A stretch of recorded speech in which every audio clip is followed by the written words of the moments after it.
సౌలుకు దెయ్యం పట్టింది. ఆ దెయ్యం చేసే పని ఏంటంటే దావీదును కీడు చేయాలి, దావీదుకు కీడు చేయాలి, దావీదును చంపాలి, దావీదును కొట్టాలి.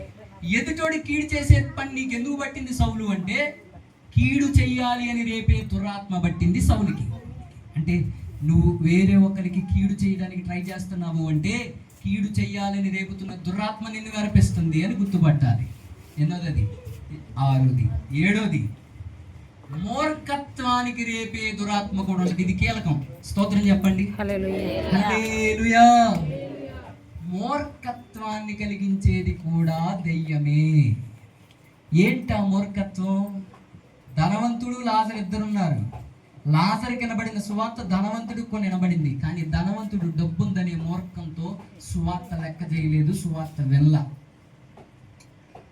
మోషే ఏలియాలు చెబుతుంటే ఎవరి మాట పట్టించుకోవాలా, చనిపోయి నరకానికి వెళ్ళాడు.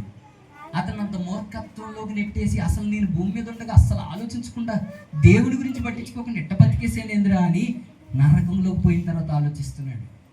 అంటే ఆ వ్యక్తిని ఏం పట్టి బంధించిందో తెలుసా? మూర్ఖత్వాన్ని రేపే దురాత్మ బంధించింది. ఇలాగున చెప్పుకుండా పోతే 1 కాదు 2 కాదు, ఇంటికి పోయి తవ్వుకోండి మీరు. ఆదికాండం నుండి ప్రకటన గ్రంథం వరకు ఒక్కొక్కరిని ఎట్ట ఆడుకుందంటే అట్ట ఆడుకుంది దెయ్యం. రకరకాల దెయ్యాలు ఉన్నాయి, అవి చేసే పనులు ఉన్నాయి. అన్నీ ఒకటే పని చెయ్యవు. కొన్ని ఆకాశ మండలం అందు ఉన్నాయి, కొన్ని భూమి మీద ఉన్నాయి, కొన్ని పాతాళంలో ఉన్నాయి. ఇప్పుడు వినండి, దేవుడు ఏం మాట్లాడుతున్నాడో తెలుసా? ఈరోజు ఈ శుభ సందర్భంగా, ఏం శుభ సందర్భం? ఈ ఆదివారం శుభ సందర్భంగా. ఆదివారం శుభమేనా మనకి? మాకైతే ఒక పండగ, మీకు కూడా పండగేనా? నిజమండి.